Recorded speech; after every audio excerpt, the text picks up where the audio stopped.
Bonjour les amis, jour 1341. Aujourd'hui, nous poursuivons notre revue des principaux événements sur le champ de bataille au cœur de l'Europe. Abonnez-vous à la chaîne pour ne rien manquer des événements les plus importants de notre époque.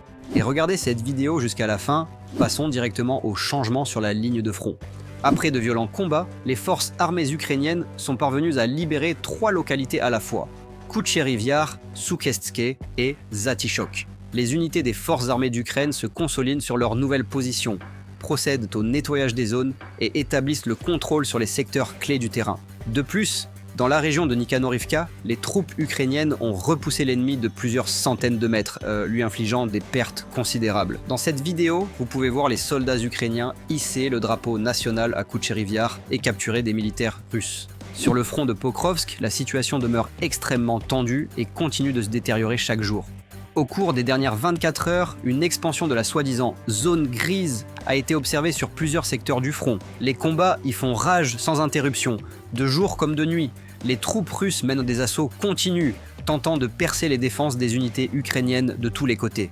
La pression se concentre également dans la direction de Myrnorad, où l'ennemi transfère des réserves supplémentaires. Les soldats ukrainiens tiennent héroïquement leur position, mais l'intensité des bombardements et des frappes aériennes ne cesse d'augmenter. Dans la ville même de Pokrovsk, la situation est déjà proche du point critique. Une grande partie de la ville se trouve désormais dans la zone grise, où se déroulent de violents combats de rue.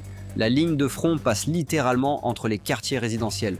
En raison du feu constant de l'ennemi et de l'activité accrue des drones russes, de reconnaissance et d'attaque, l'évacuation des blessés ainsi que l'acheminement des munitions et des provisions deviennent presque impossibles. Pokrovsk reste aujourd'hui l'un des secteurs les plus chauds de toute la ligne de front. Au cours de la dernière journée, l'armée russe a attaqué 76 fois les positions des forces de défense sur le front de Pokrovsk. Au cours des dernières 24 heures, les forces russes ont mené 663 frappes contre 16 localités de la région de Zaporijia. Sous le feu se sont retrouvés aussi bien les villages situés en première ligne que les villes plus en profondeur dans la région. Les Russes poursuivent leur pression sur l'ensemble de la ligne de front dans la région de Zaporijia. Les troupes ukrainiennes continuent de défendre leur position sur le front sud, notamment dans les secteurs de Ouliaïpile et Orikiv, où 10 attaques ennemies ont été repoussées au cours des dernières 24 heures. Malgré de lourdes pertes, les forces russes tentent de percer les défenses ukrainiennes afin d'avancer plus profondément dans la région de Zaporijia et de s'emparer de la ville stratégiquement importante d'Orikiv. Par ailleurs, les Russes exercent une pression constante dans la zone de la route Vassilivka-Zaporijia, cherchant à briser la ligne de défense et à concentrer leurs forces pour s'emparer des territoires en direction de Zaporijia. L'armée russe poursuit ses attaques nocturnes massives sur le territoire ukrainien, utilisant des drones d'attaque de type Shahed, ainsi que des missiles de différentes catégories. La nuit dernière, l'ennemi a concentré ses principaux efforts sur la capitale, Kiev, menant une nouvelle tentative de terreur contre la population civile.